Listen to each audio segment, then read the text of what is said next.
Uncle વાંચવાનું છે.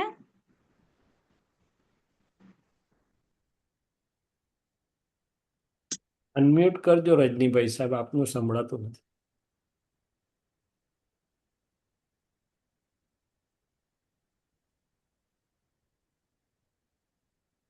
Hello, Rajnibhai સાહેબ, આપનો વોઇસ નથી આવતો. ઓકે ઓકે કોને વાંચવું છે? વિવેન કે શૈલેષ વડે વાંચો. હા, વાંચ્યું, વાંધો નહીં. ઓકે. મનનું માનવાનું જ નથી. વાંચો છો આપ શૈલેષાનંદજી? હા, વાંચ્યું. પ્રશ્ન હા. કરતા મારો એક સવાલ હતો કે ચરણ વિધિ છે, 9 કલમ છે, પછી આ નમસ્કાર વિધિ છે, દરરોજ થતી નથી.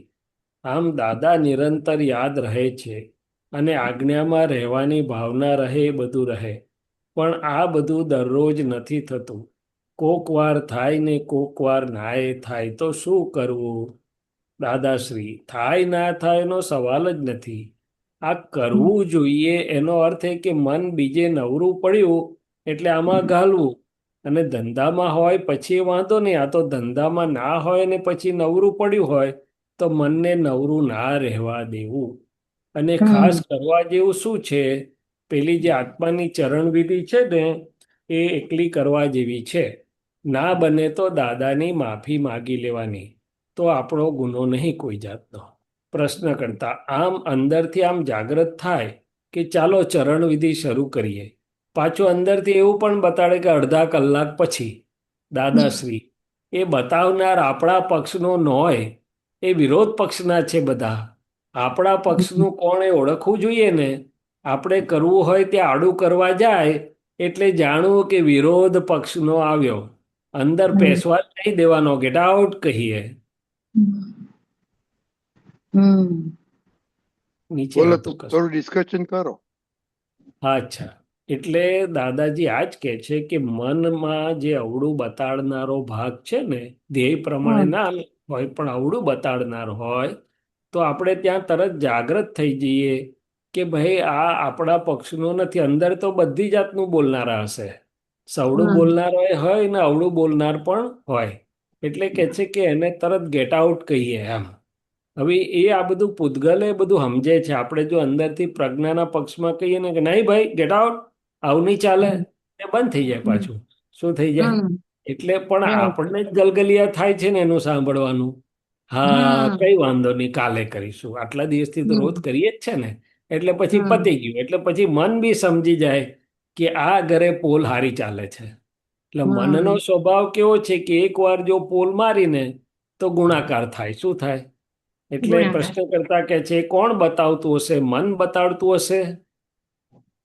પછી આગળ ઉપર નીચે શું છે? દાદાશ્રી, એ વિરોધ પક્ષના બધા.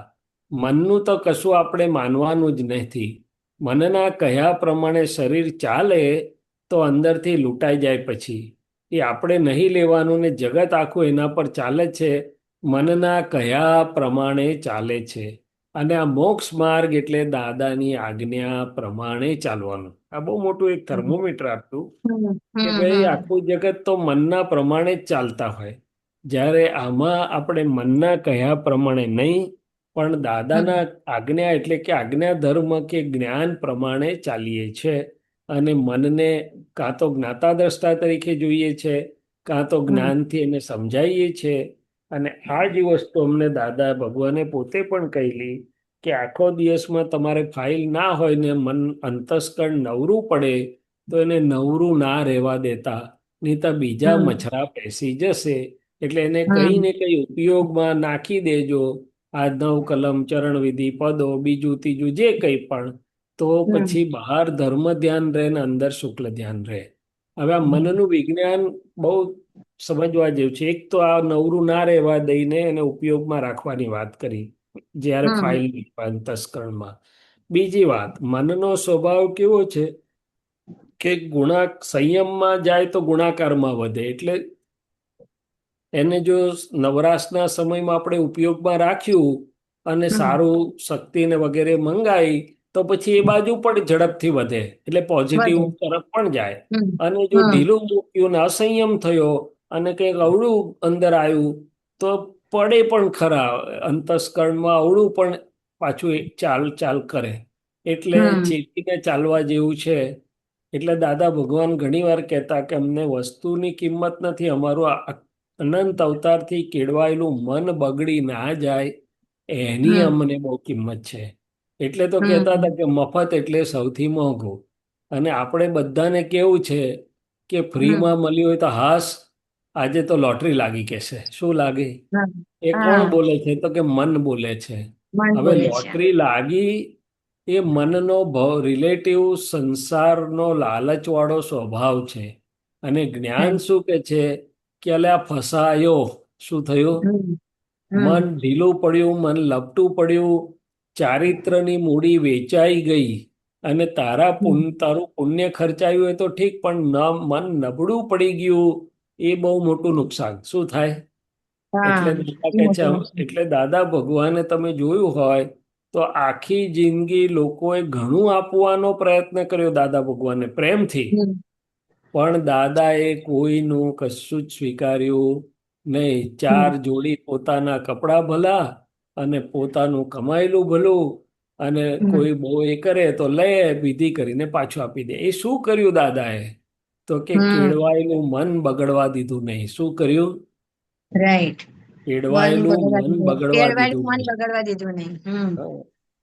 હવે પોતે તો જ્ઞાની હતા, શુદ્ધાત્મા હતા, હમ મનથી જુદા હતા, પણ હમ છતાંય આ જ્યાં સુધી આ દેહ છે, રિલેટિવ હમ છે, ત્યાં સુધી આ મન અને અંતસ્કરણની બહુ મોટી કિંમત છે. એ અવળું જ ચાલ હમ ચાલ કરતું હોય તો આપણે કેટલો હમ પુરુષાર્થ કરી શકીએ. હમ વાત અને એ સાચી. જો રાઈટ. બગડવા લાગે, મન જો બગડવા લાગે, તો આપણે કેટલું જીક ઝીલી શકીએ એની સામે. તો કોક દિવસ ગાડું આખું ઉથલાઈ દે. શું કરી દે? હા હા હા, કરેક્ટ આખું કરેક્ટ. આખું ગાડું જ ઉથલાઈ દે. ગાડું, હા, એટલે ગાડું જ એટલે ઉછલાઈ દે. દાદાએ ત્યાં બહુ જ ચેતવેલા કે ભાઈ, એને બધા ઘણી રીતે ચેતવેલું છે. શું છે? હમ પહેલી વેડા ચોરી ભૂલને અંદરનું સતડંખે, ગણકાર્યું હમ તો અટકે, ભૂલ કરીને સિક્કો માર્યો અહમે ચિતને ચસકે, મન લપટાયું અવસ્થે, હમ અવગુણોને ઢાક પીછોડે, અંધારા પટ કપટે, આગે પીછે ન દેખે. તો કેટલી બધી રીતે ચેતવ્યું છે. એટલે દાદા ભગવાન બીજી એક વાત કરતા હતા કે અમે અમારા હમ મનને ઢાંકેલું રાખતા નથી. મન કશું ઊંધું ચત્તું કરવા જાય ને તમે ઉગાડું જ કરી દઈએ. ઓકે. અને મન હા, સમજી ગયેલું કે અહીંયા સમજી કશું ગયેલું. ખોટું કરાશે નહીં. નહીં. ઉઘાડું કરે હમ એટલે આબરૂ જાય ને મનની. આબરૂ જાય. હા, આબરૂ હા. જાય. એટલે દાદા ભગવાન શીખવાડતા હતા કે અમે જે બાંકડા પર બેસીને સત્સંગ કરીએ છીએ ને, એ ચોરીના લાકડાનો છે. તો લોકોને સ્તબ્ધ થઈ ગયા કે દાદા તમે ને ચોરી? કોઈ દિવસ અમે હમ માનીએ નહીં. તો દાદા હમ કહે છે આ તો કેવું છે કે કોન્ટ્રાક્ટ પૂરો થઈ ગયો, પછી થોડું હમ લાકડું વધેલું હતું. હવે એ તો કોન્ટ્રાક્ટ પૂરો થઈ ગયા પછી અમારા હકનું ના કહેવાય, અમારે આપી દેવું જોઈએ. તેને બદલે અમે ઘેર લઈ આવ્યા. તો પછી એ તો હમ ચોરીનું જ કહેવાય ને કે છે. તો કહે છે કે આલોચના શીખવાડીએ છીએ, તમને મન ખુલ્લું કરી દેવાનું શીખવાડીએ છીએ. આ રાઈટ. બધી ઉપાધિ જેટલો મનનો ભાગ ઢાંકેલો છે હજી, એટલો જ હમ આપણને હજી બાંધી રાખશે. એને કપટ કહ્યું અને હમ એ જ આપણું હજી અટકાવનારું છે. અને એ જ હમ આપણને ત્યાં આપણી શક્તિ, સંયમનું બળ ના રહે. પછી શું થાય? એટલે રાઈટ. મન ચડી હમ બેસે, અથવા તો ચડી મનથી બેસી. આપણે જુદા રહી શકીએ નહીં. એટલે આખું આ હમ રીતનું વિજ્ઞાન છે કે મનથી જુદા નથી રહેવું, અરે જુદા રહેવું હમ છે, એના પ્રમાણે નથી ચાલવું. પણ એના બધા હમ સ્ટેપ્સ છે, પગથિયા છે. અને હમ એમાં મનને ઢાકેલું, એટલે કે છે ને, છુપા રાખવા પડે છે જે કોઈ કામ, ભગવાને હમ કહ્યું છે અધર્મ તેનું નામ. આ બધું હમ મન અને અંતસ્કરણ પર છે. શું છે? હા, રાઈટ. ચાલો, સરસ. એટલે હવે જ્ઞાન મળ્યા પછી અ ચિત્ત, બુદ્ધિ નહીં પણ મન અને ચિત્ત પર જ વધારે આપણું પુરુષાર્થ છે એવું. હા હા હા હા હા, એવું રાઈટ. છે. કેમ કે તો અહંકાર આટલું નથી પજવતું હવે, જેટલું આ જે અંતસ્કરણ ને આવે આ ચારમાં આ બે વસ્તુ આપણને જરાક વધારે એને શાર્પ કરવાની છે. મન, એના ઉપર ચિત્ત એના અને પર વિજય પામવાનું છે. હા. મન, ચિત્ત અને ડિસ્ચાર્જ અહંકાર, એ ત્રણ મુખ્ય ફાઇલ છે. અચ્છા. બુદ્ધિ તો જેવો ડિસ્ચાર્જ અહંકાર જેવી બુદ્ધિ વપરાય. હા હા એની સાથેનું જ છે એ તો. ત્રણ મુખ્ય મન, ચિત્ત અને ડિસ્ચાર્જ અહંકાર. હમ ઓકે, તો આપણે ચાલો. છે ને થોડું જય સચિન. થોડું